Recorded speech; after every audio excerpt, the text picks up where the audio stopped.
30-year-old Brazilian lady, Ingrid Rosa Benavides, has been arrested by operatives of the National Drug Law Enforcement Agency, NDLEA, at the Nnamdi Azikiwe International Airport, Abuja, for bringing into Nigeria a total of 30.09 kilograms of white heroin concealed in factory-sealed coffee packs worth over 3 billion naira in street value. The suspect, who works as a private security officer in Brazil, was arrested at the Abuja airport on Friday, the 23rd of January 2026, upon her arrival on a Qatar Airways flight QR1431, following processed intelligence. After her arrest, a search was conducted on her two checked-in bags, where 21 factory-sealed packets of Brazilian coffee were found.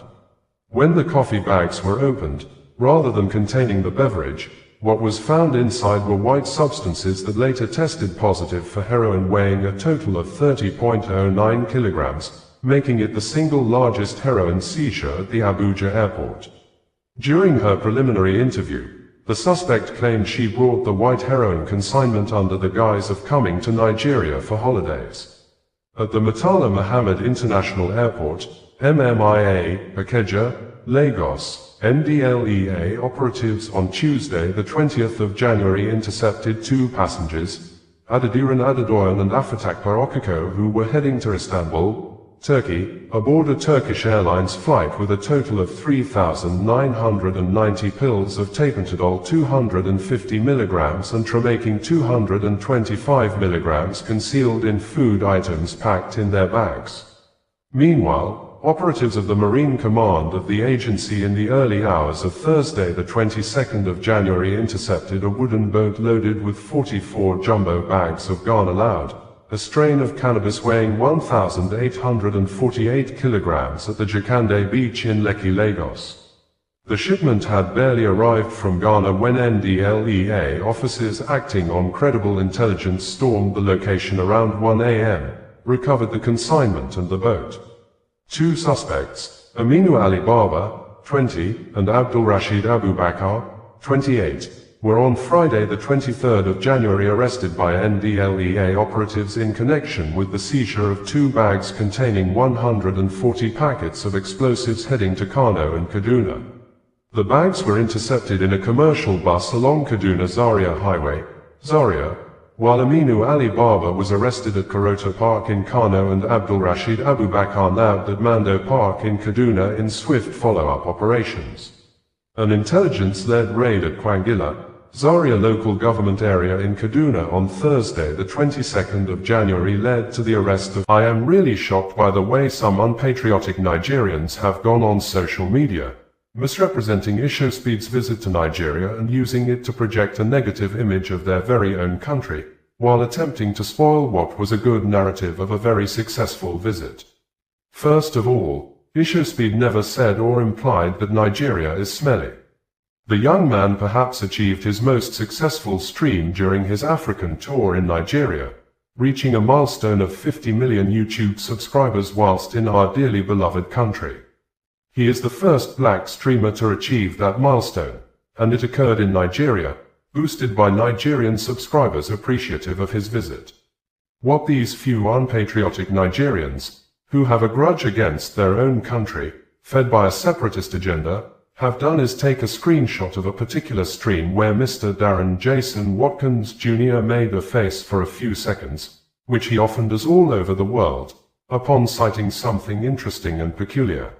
Using that snapshot, they painted a false narrative claiming that Lagos is smelly and that Darren Jason Watkins Jr., aka IshowSpeed, did not enjoy his time there and found nothing interesting or cultural to do. Sadly, their claims have gone wildly viral. In fact, as evidenced by his streams and media coverage, IshowSpeed had perhaps the most eventful moments of his Speed Does Africa tour in Nigeria, which is why he chose to spend his 21st birthday in our country.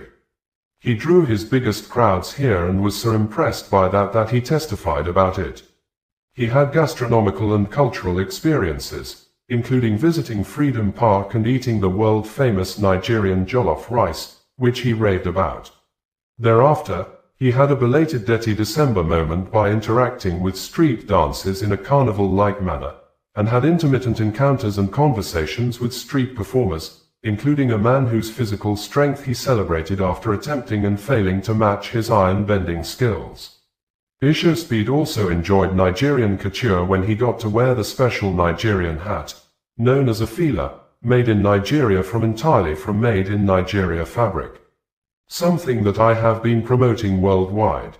His decision to blend in culturally with Nigerians through fashion made him so excited that he asked street vendors and onlookers whether he looked Nigerian.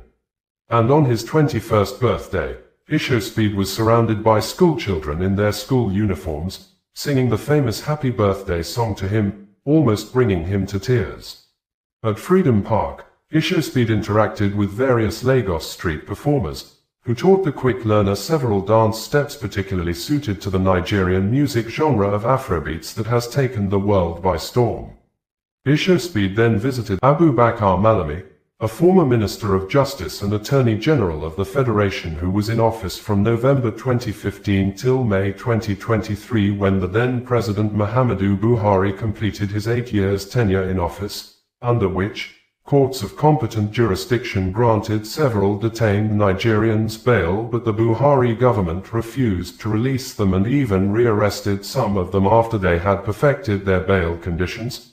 The then Minister of Justice, Abubakar Malami, who was saddled with the responsibility of protecting citizens' rights, came out openly and apparently justified the violations of court orders by the then Buhari-led government, and during the administration of President Muhammadu Buhari, Abubakar Malami frequently defended the actions of the government's refusal to obey court's orders of bail granted to high-profile individuals by asserting that national security and public interest superseded individual rights. Some of the high-profile individuals included Colonel Sambo Dasuki, the former National Security Advisor in the era of President Goodluck Ebele Jonathan, who was held for 4 years from December 2015 to December 2019.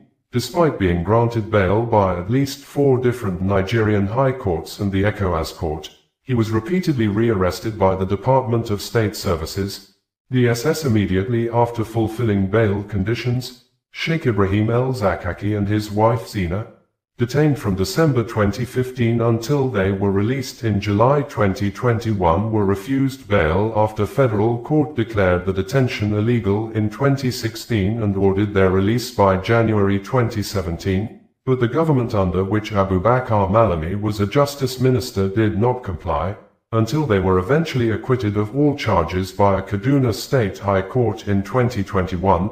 Also, Omiyele Sowore, an activist and a journalist who is the founder of Sahara Reporters News Media, remained in DSS custody for several months in 2019 despite fulfilling bail conditions set by Justice Ijeoma Ojukwu.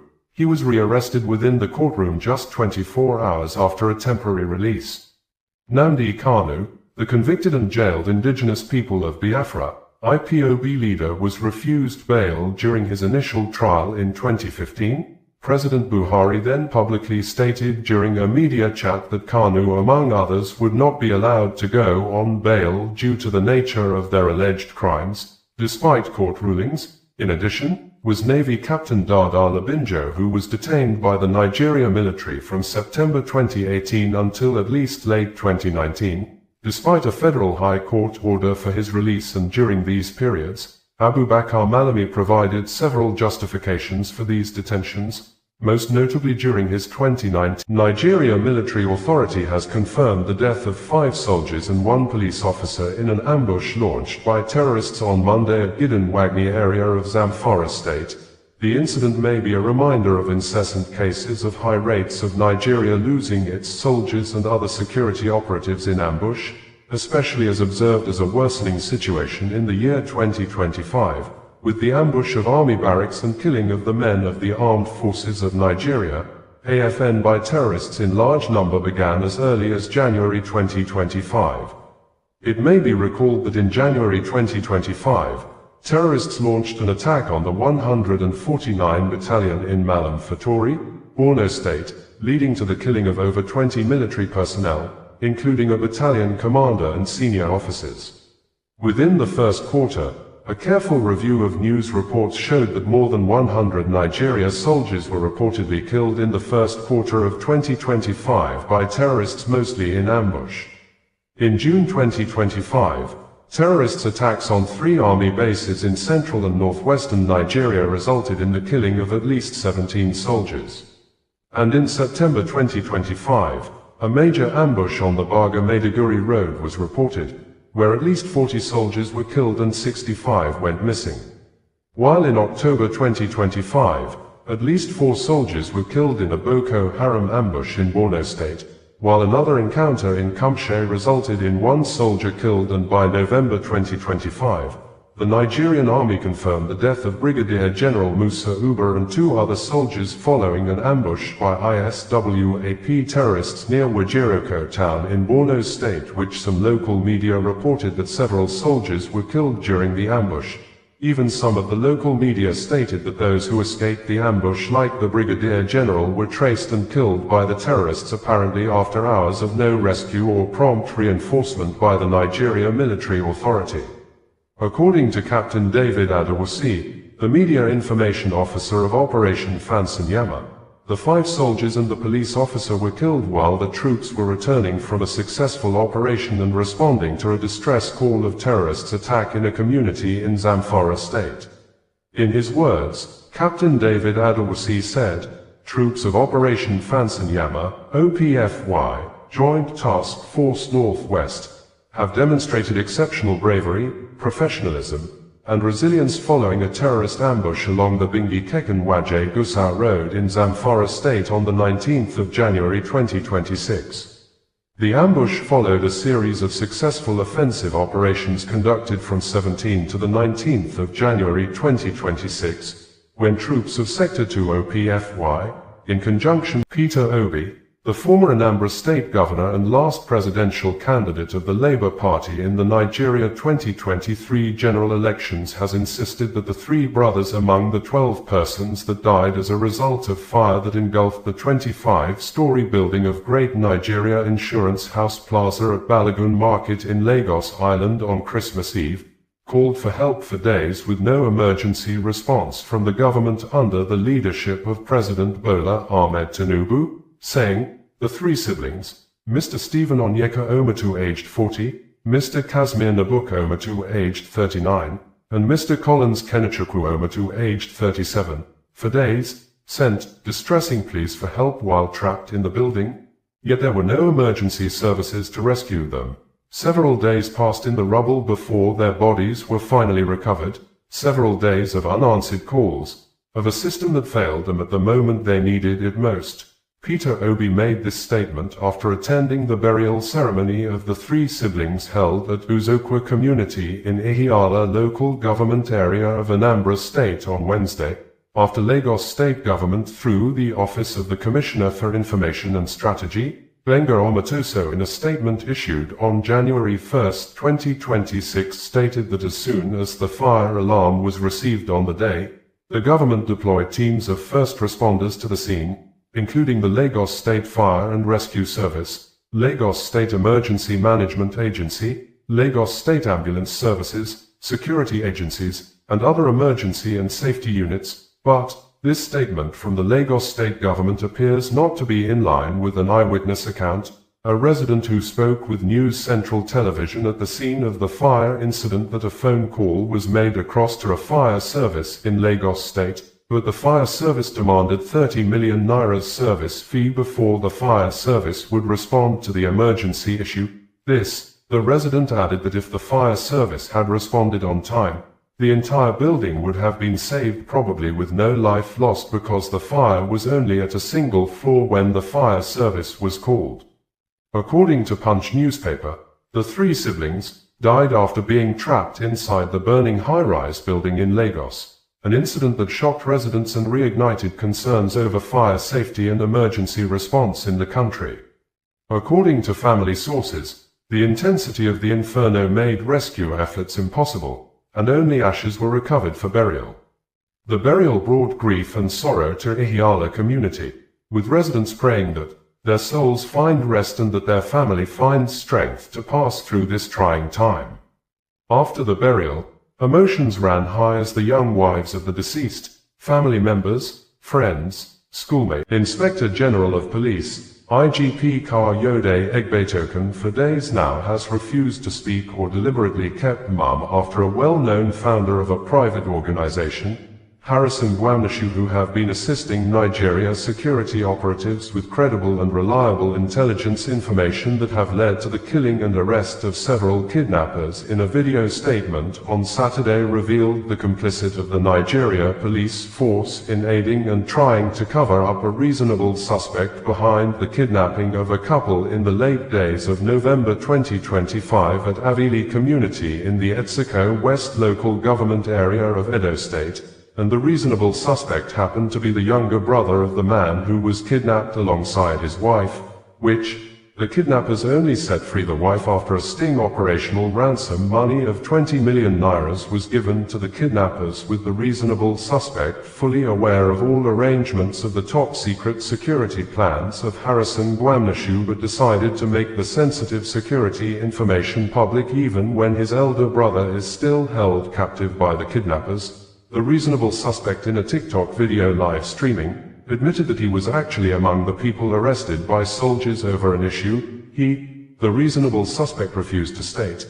The reasonable suspect, among others, were handed over to the Nigeria police force for the continuation of investigation and possible prosecution, but, according to Harrison Gwamnishu, immediately police noticed he was able to recognize the reasonable suspect as a family member who was aware of his security plans, and he was also the one that helped deliver the money to the kidnappers in the bush. An order within the police authority came, and the reasonable suspect was set free immediately, while others arrested alongside the reasonable suspect were remanded to prison. That aside, Harrison Gwamnishu, in an exclusive interview with TVC television station made available to the public by the broadcast media on Sunday night, indicated that the Nigeria police force had all the opportunities and chances to rescue the remaining kidnapped victims, but the police deliberately refused to go into the bush, with the police saying that the kind of intelligence information he had provided is an archaic style of intelligence gathering.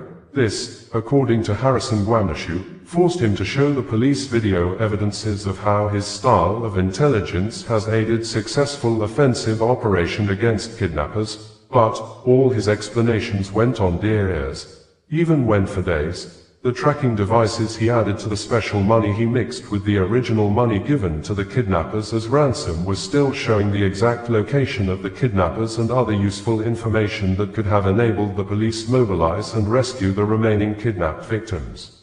According to the reasonable suspect, Harrison Gwamnishu, the founder of a registered private organization assisting the Nigeria security operatives with credible and reliable intelligence information that have led to the killing and arrest of several kidnappers in the West Africa country, especially in the South-South geopolitical zone of Edo and Delta states, in a video statement issued via his verified social media account a few hours ago, has said that the family member and a brother of the kidnapped couple who worked with him and his team to deliver the prepared sting operational 20 million nairas ransom to the kidnappers has been arrested alongside his gang members with guns, but, according to Harrison Gwamnishu, immediately the Nigeria police force noticed that he could vividly recognize the suspect as a brother to the kidnapped couple. The Nigeria police force quickly released the suspect and charged other members of his gang arrested in Auchi to court, even when the kidnapping involving the suspect's brother and wife is generating more reactions after the wife was set free by the kidnappers, while the husband, who is the suspect's brother, is still held in captivity till date by the kidnappers, since both were kidnapped in their home at Avili village in the Etsiko West local government area of Edo State in late days of November 2025. According to Harrison Gwamnishu, before the ransom money was delivered to the kidnappers inside the bush, the kidnappers made a phone call to the arrested and quickly set free suspect to give him the exact location to drop the money.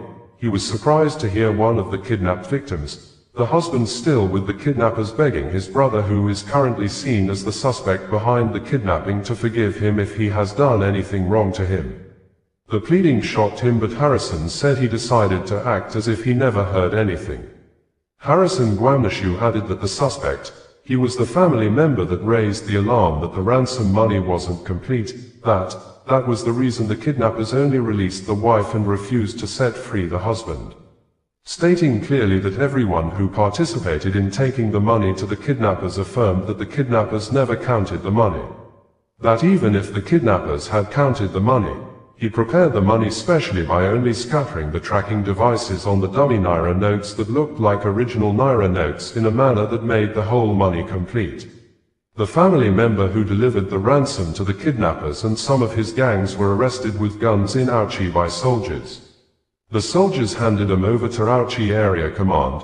Auchi Area Command transferred them to Anti-Cultism Unit SCID Benin, and along the side, an order came that the boy should be released. Other people with him were charged to court and sent to prison. Same boy was with us in Auchi and knows our plans. I told the police my story. My statement is with the police. They did nothing. Continuing, Harrison Gwamnishu stated verbatim, one of the most talked about Islamic preachers in Nigeria who have had photographs with people suspected to be terrorists, terrorizing villages and communities in the northern part of Nigeria when he visited the suspected terrorists in their camps inside forests on the ground of having peace talk with the armed groups. Sheikh Ahmed Abubakar Mahmoud Gumi has described as a terrorist act the United States U.S. military action ordered by President Donald Trump that attacked and killed yet to be ascertained total numbers of ISIS-affiliated Lakurawa terrorists in Sokoto state on Christmas Day. The Islamic cleric called on the people in the villages affected by the U.S. missile strikes on Thursday night to post on social media platforms evidences of damages caused by the U.S. military action. According to Gumi, it is in line with the teachings of Islam for terrorists to be killed, but the killing must be done by people with a clean and holy hands, and not by another terrorist whose hands are stained with the blood of hundreds of thousands of innocent children, women, and men. Just recently, stressing that the U.S. involvement in the fight against terrorism in Nigeria will make the country becomes an enemy of its neighbors, a theater of war, because the involvement will attract the real anti-U.S. forces into the West Africa country, and in a manner that looked like mockery. Sheikh Gumi said, dropping a few bombs here and there cannot tackle the menace of terror. They need serious military on the ground, which, if we are serious, we have enough men to do that. In contrary to Gumi's assertions, the Nigeria government, through the office of the Minister of Foreign Affairs, Yusuf Tuga, said it was President Bola Ahmed Tinubu on Thursday that gave the US the approval to carry out the strikes against the terrorists. But the government statement apparently did not go down well with Omiyele Sowore, a human rights activist and the founder of Sahara Reporters News Media, who insisted that it is evident that the strikes were carried out without the genuine authority or informed consent of the weaklings masquerading as government under Asiwaju Bola Ahmed Tinubu, and in a swift reaction to Omiyele Sowore, one of the recently nominated and confirmed ambassador-designate, Reno Omokri said, I am afraid I will have to disagree with Mr. Omiyele Sowore, and others like him, who are misinforming the Nigerian public that the recent actions against terrorists are proof that Nigeria lacks sovereignty. Such views are indicative of a lack of awareness of international relations. It is also wrong for Mr. Sowore to call our government and military weak. Sheikh Ahmed Abubakar Mahmoud Gumi, in a statement titled, The Symbolism of the U.S. Strike, he shared on his verified Facebook account when he reshared the news link of a post published by CNN on Friday, said, annihilating terrorists is while many Nigerians were asleep after the 2025 Christmas celebration, the United States, U.S. warship moved close and took position in the territorial Africa waters, then launched missiles at the dead of the night on Thursday into areas predominantly dominated by the Lakurawa terrorists in the Nigeria northwestern state of Sokoto, with President Donald Trump saying many of the terrorists were killed, but the Islamic State of Iraq and Syria, ISIS in the West Africa province, is yet to issue a statement over the airstrikes on the Lakurawa camps in Sokoto, the armed group that is affiliated with the Islamic State Sahel province operating in Mali, Niger, and the Nigeria Kebbi and Sokoto states, whose activities are mostly observed in 5 local government areas of Tangasa, Gudu, Alela, Binji, and Salame in Sokoto State. Some residents at Jabo village in the Tambul local government area of Sokoto State posted videos online to indicate that some components used in making the missiles fell on a farmland in the Jabo village. The videos showed a lot of the villagers, mostly younger ones, holding phones with touchlight on, recording the scene of the burning parts of one of the missiles in the farmland, while some took a closer camera angle shot of some of the components that have manufacturing inscriptions, dates and brand labels. The U.S. Africa Command, in a statement a few hours ago, said, at the direction of the President of the United States and the Secretary of War, and in coordination with Nigerian authorities, U.S. Africa Command conducted strikes against ISIS terrorists in Nigeria on December 25, 2025, in Sokoto State. President Donald Trump, while announcing the military action through his Truth social media platform on Thursday night, said, "Tonight, at my direction as Commander-in-Chief, the United States launched a powerful and deadly strike against ISIS terrorist scum in northwest Nigeria, who have been targeting and viciously killing, primarily, innocent Christians, at levels not seen for many years, and even centuries. I have previously warned these terrorists that if they did not stop the slaughtering of Christians, there would be hell to pay, and tonight, there was." The Department of War executed numerous perfect strikes, as only the United States is capable of doing. Under my leadership, our country will not allow radical Islamic terrorism to prosper. May God bless our military, and Merry Christmas to all, including the dead terrorists, of which there will be many more if their slaughter of Christians continues. Peter Hegseth, the U.S. Secretary of War, reiterated the U.S. President's announcement in a tweet, saying, "The President was clear last month. The killing of innocent Christians in Nigeria, and elsewhere, must end." In an effort to challenge and prove wrong the statement of Harrison Gwamnishu, a well-known civilian volunteer assisting Nigeria security operatives with intelligence information that has led to the arrest and killing of suspected kidnappers in gun battle, that Harrison Gwamnishu was never arrested or charged to court by the Nigeria police force over the 5.4 million nairas he allegedly removed from the 20 million nairas ransom he was contracted to hand over to the kidnappers for the release and rescue of the married couple kidnapped in Avili community in the Etsiko West local government area of Edo State in late November 2025. A leading Nigeria social media influencer and human rights activist, Martins Vincent Otts aka Veridakman, on Tuesday night took to his social media pages and presented an apparent questionable court document, probably with malicious intent to manipulate and mislead unsuspecting members of the public in order to malign the character of Harrison Gwamnishu. In the court document presented by Veridakman, the alleged charge serial numbers were covered with a colored ink. No date of court sitting was written on the court document. The document indicated that the alleged 3-count charges were drafted and signed on the 18th of December 2025, a day before Harrison Gwamnishu was asked to go home from the police custody on December 19, 2025, while awaiting the advice of the Department of Public Prosecutor, DPP, on the matter. And the apparent fraudulent court document did not show the officer or the person responsible for the court count charges, and Veridakman apparently in a manipulative manner did not show the full signature and any name of the officer who authored the alleged court charges. Veridakman claimed in the video that the prosecutor wanted Harrison Gwamnishu jailed for 6 months, but the judge he identified as Justice Etinosa Adekombi allegedly on her personal consideration, because of the Christmas and New Year season and public intervention, decided to grant Harrison Gwamnishu bail. Harrison Gwamnishu says he was never arrested by the police or charged to court as speculated in the public spaces over the 5.4 million nairas he allegedly removed out of the 20 million nairas ransom he was given to hand over to kidnappers, and as well apparently used the money as a bait to stage sting operation for the release and rescue of the husband and wife simply identified as Mr. and Mrs. Ibrahim, kidnapped in Avili community in the Etsiko West local government area of Edo State, which generated public reactions after the kidnappers set free the wife and kept the husband in captivity on the ground that the money given to them was not complete. and some persons who have access to the apparent sensitive security information went public to create an impression as if Gwamnishu stole part of the ransom money.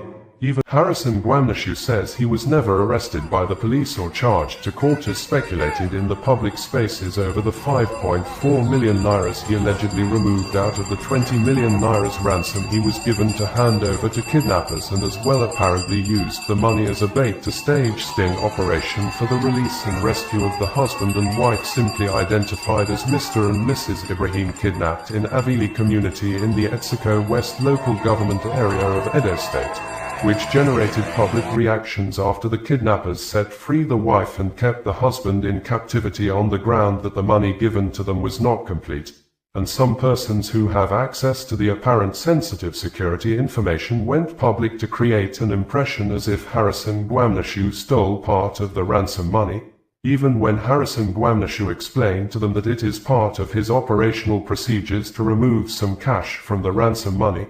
His explanation apparently went on deaf ears, and people who may be best described as mischief makers took advantage of the issue to call Gwamnishu names and reopen his alleged past deeds in a prejudiced manner to cast aspersions on him, even when they knew that Gwamnishu has a long history with video evidences of assisting security operatives to rescue kidnapped victims, and in some cases, the total money paid as ransom are recovered and returned to the victims' families, and the sting operation usually leads to the killing and arrest of the suspected kidnappers. This, according to Gwamnishu in a statement he issued through his verified Facebook account some hours ago. He was the one who personally submitted himself voluntarily to the Edo State Command of the Nigeria Police Force to enable the police investigate his action, that he never had the intention of stealing the money, and his action of removing some money from the ransom was part of his usual operational procedures, adding that the police never charged him to court, and while in self-detention with the police, he became the cell president and he facilitated the release of 4 persons who were probably arrested and detained by the police unjustly for a crime the beneficiaries may know nothing about, and a video posted online by Gwamnishu on Monday night showed he arrived home to the waiting hands of his elderly mother, who was seen in the video singing, dancing with other family members, friends and well-wishers, and screaming loud with joy, while using one of her hands to caress the chest of her son, Gwamnishu, during which she said a lot of prayers in her local dialect. In his words, Gwamnishu said, "I did not return alone.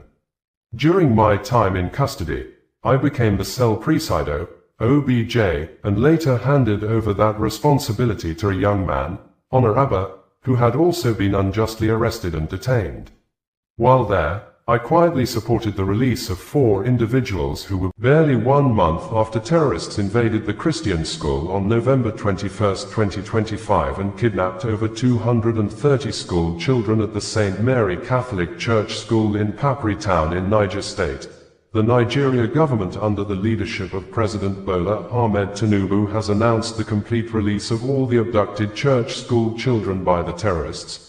According to the presidential spokesperson, Bayo Onanuga, the terrorists released the kids based on intelligence-driven operations, but some Nigerians who took to the comment sections of the presidential spokesperson on social media said the government should come out clean and tell the public the truth that it paid money as ransom to the terrorists to secure the freedom of the kids, stressing that terrorists don't release kidnapped victims for free.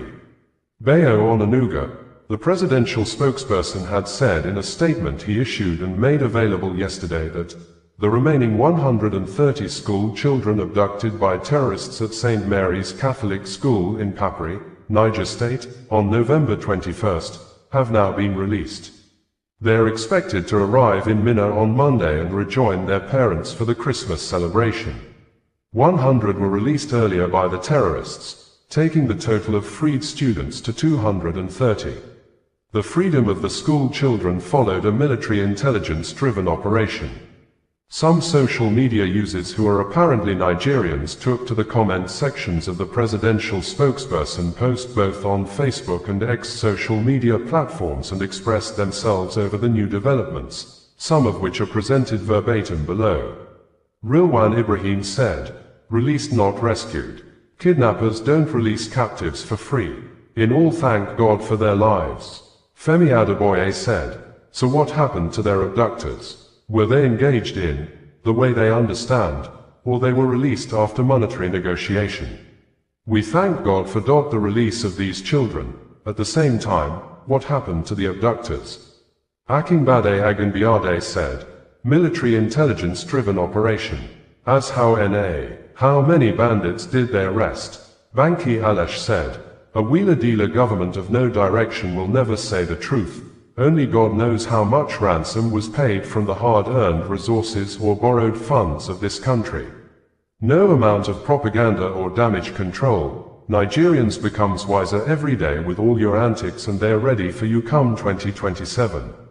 Roscoe Oko said, Sir, with all due respect, do the terrorists release them unconditionally or your government paid ransom? Joke Megamixer stated, the presidency celebrates a military intelligence-driven operation for the Papri release, yet says nothing about the fate of the abductors. Bringing you the news in a more digital way.